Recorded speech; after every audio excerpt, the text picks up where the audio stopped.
We got 2 brilliant moves. When have you seen 2 brilliant moves? I haven't seen in my games 2 brilliant moves. It's rare to see 1 brilliant move. Imagine 2. Oh, come on. All right, so black pieces. Well, we're gonna play it, guys. Okay guys, in this lesson I just wanted to play a quick game, a rapid game with the white pieces, but when I clicked on challenge, they gave me the black pieces. So I aborted the game, I did it again, black pieces again, so I had to play the game. So I'm gonna play that one game with the Vienna that we learned in lesson 34. But let me quickly show you this game because I played it just to be able to get the white pieces next, and it turned out to be pretty interesting. So after this one, we just go ahead and play our game. So in this one, I'm just playing as the black pieces, and I just quickly played a Petrov defense, and my opponent gets into this interesting variation of knight to c3. So this one, I know it from before, I have it prepared, and I just like to get my bishops out, then knight d7 followed by knight e5, and we get a pretty quiet position actually. But then whenever the white pieces play this as the white pieces, they're looking for an opposite side castling position, and we already know from lesson 58 and on how to play when we get opposite side castles. And of course it comes down to quickly getting to the other sides, getting to the other person's king and making contact. Notice how the white pieces immediately did g4. We know we shouldn't be taking there because then we open up files towards the king. Now, maybe you take it, you're gonna be fine, but I'm not gonna risk it. Look, all of these guys are aiming at the king side. We don't need another rook to be putting pressure on the king as well. So instead, I just ignored the pawn and I started to push my own pawn. So g5, a4, trying to make contact and open up lines towards each other's king. So b5, simply I wanna find a way to, make contact. But also I was thinking already of queen d5 to get to a2.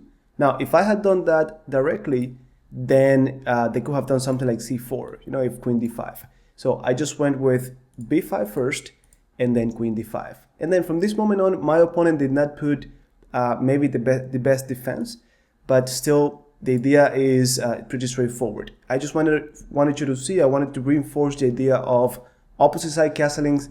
Well, we need to attack, we need to use the pawn storm to open up the king and get to it. Here, it was easier than that. Instead of doing queen a1, I just wanted to do rook f to d8 because I'm thinking if I do e4 now, I get the bishop, or if they take, I get checkmate.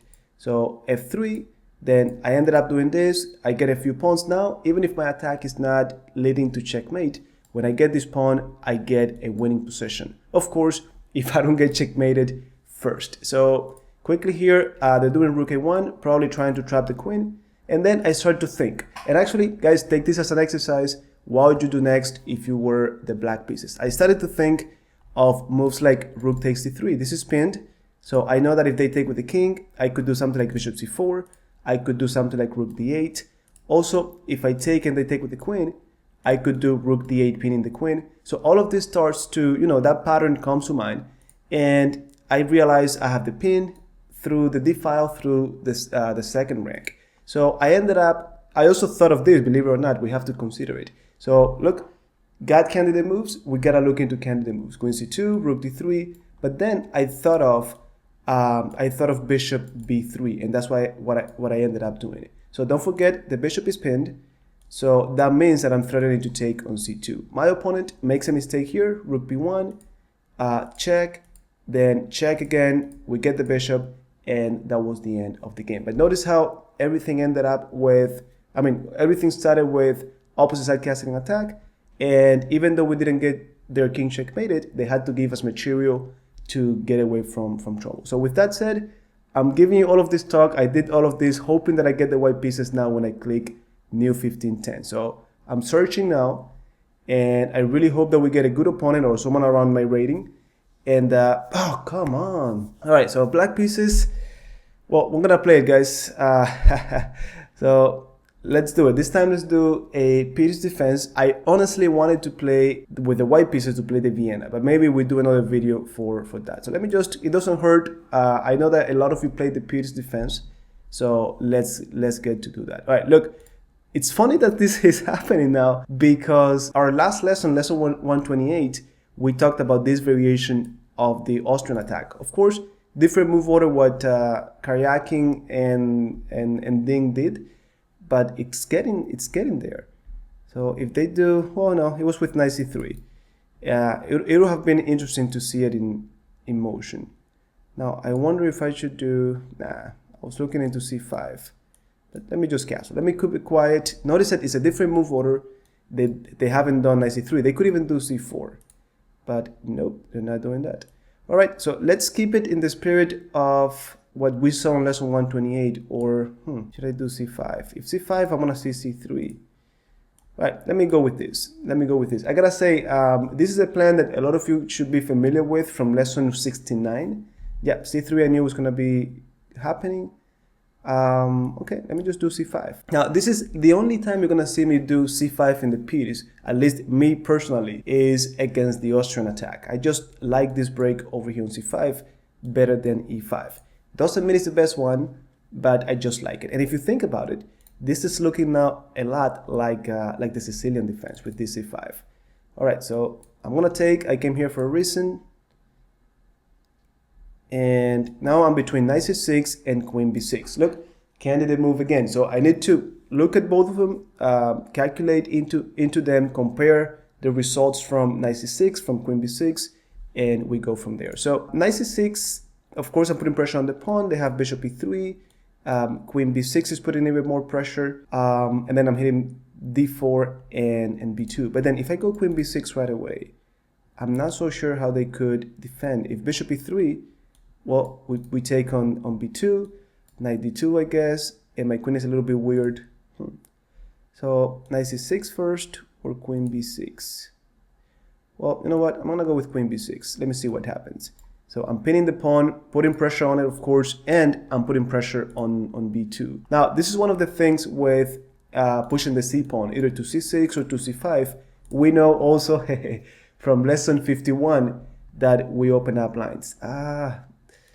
This is getting interesting. This is getting interesting because if I do something like knight g4 or even knight takes e4, then bishop takes d4. That's pinning the queen. Wow, this has to be a quick tactic here. So knight takes e4. Guys, notice that we're playing a rapid game, 15 minutes with 10-second increment. And our opponent is an 1800 player. But still, they're playing fast instead of taking their time. And I think they missed a little tactic here. So let me double check. Knight e4 hitting the queen. If they take it, bishop d4, and that's a battery, so bishop e3 is not going to do anything. So now let me see. Before I do it, let me think about this. What if they go queen e3? Well, this is still in the air. All right, this has to be the move. This has to be the move. So you see, even here, we looked at candidate moves. We had knight e4, we had knight g4. Now, the question is, what are they going to do? Well, no idea, but I think we're going to be fine. Guys, by the way, this account, as you can see, my rating is 2251 because I rarely play rapid games in this account. So when I applied for the National Master title to show on chess.com, they adjusted my ratings for all of them. Blitz, Rapids, Bullet, and this one, they adjusted it to 22 something. And that's why it's a little bit lower than the other ones. If you look at my Bullet, it's a little bit higher, the same thing for the Blitz. Now, they of course did not take the knight. So now the question is, should we take on d4 with the bishop? Should we take with the queen? That's a very good question. So here, pretend this is your game. How would you take on d4? Would you take on d4? Maybe you don't want to take on d4. Completely up to you. Now, I like the queen. I have to say, if I take with the queen check, bishop e3 drops the bishop, not to mention b2. They could just go to h2. And what do I do after that? Well, probably something like knight c5. Yeah, knight c5 looks good. Now, bishop d4, of course, they have to move the king, but I'm not so sure what to do after. Of course, bishop b2 I don't want to go for. My knight is hanging. I guess I could do knight c5 too, but it just doesn't feel as good. So maybe I'm wrong about this. We could analyze it afterwards, but let me see what we do. Queen d4. Now that king, I'm almost certain that it's gonna go to h2. Going to, oh, nope. Now look at this. I'm looking at other patterns, simple forks. I'm looking at ideas like queen takes bishop followed by knight f2, but the rook's there. So it would be nice. It would be nice, but not right now. Not right now. Is there any way to deflect that rook? I don't think so. So I'm even thinking of h5, h4, knight g3. All of that is in the air. But at the same time, I need to take care of my knight. So I could do something like f5, even d5, trying to leave the knight there. Or I could just move the knight with the tempo on the bishop. Is that what we want? Is that what we want? You know what? I'm going to go like this. I'm going to go f5. That's a very powerful knight on e4. We know that's a weak square for black. For white, I'm sorry, because they already pushed the d pawn that could kick us out. They already pushed the f pawn.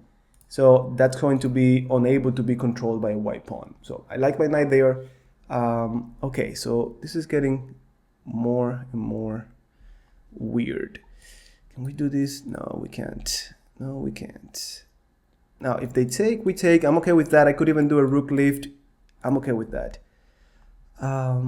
Okay, time to develop this knight. Now, do I want to go to c6 or do I want to go to d7? Again, candidate moves. You could even think of a6 to get to b4.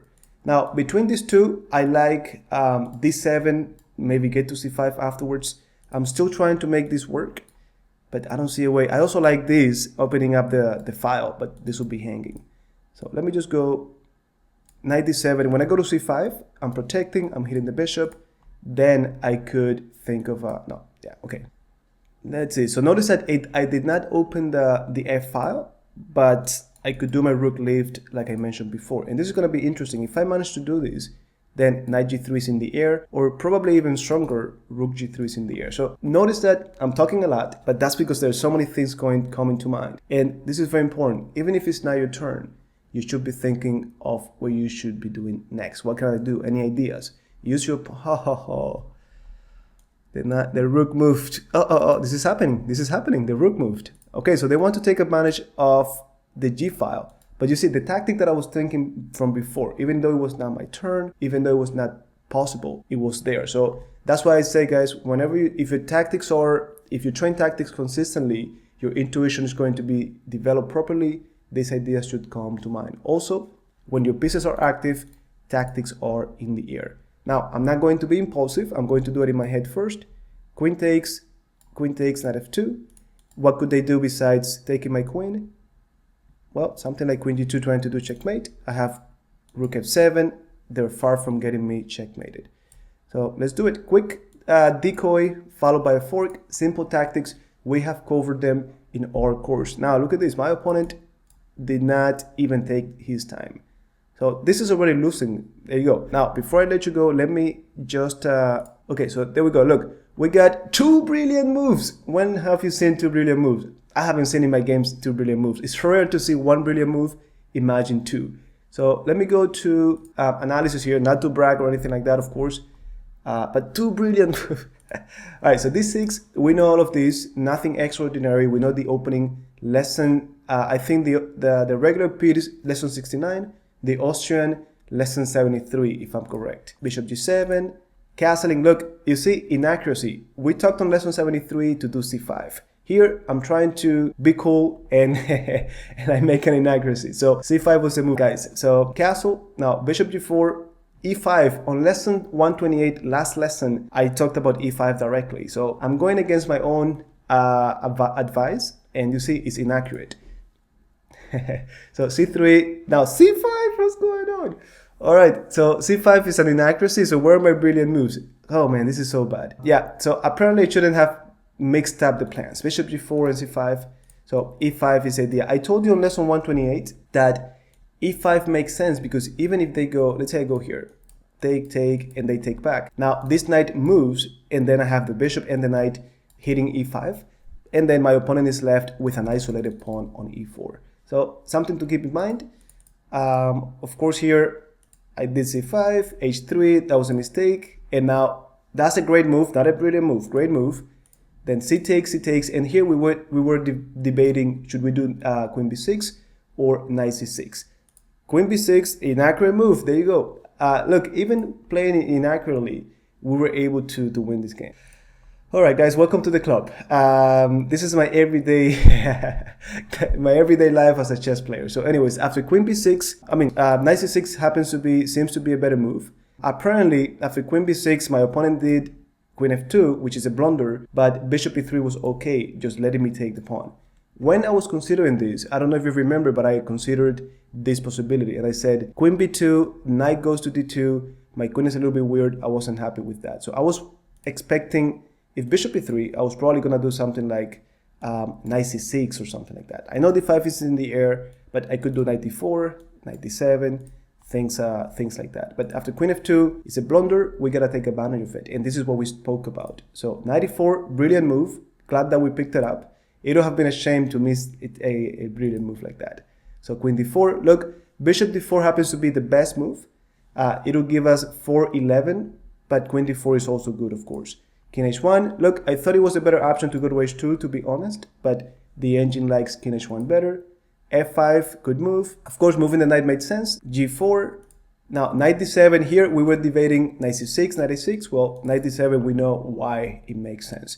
So take, and then rook g1 was a huge mistake. And of course, the final brilliant move, we know what it is, queen d3, we were fabricating it from way before. So after this, game is over.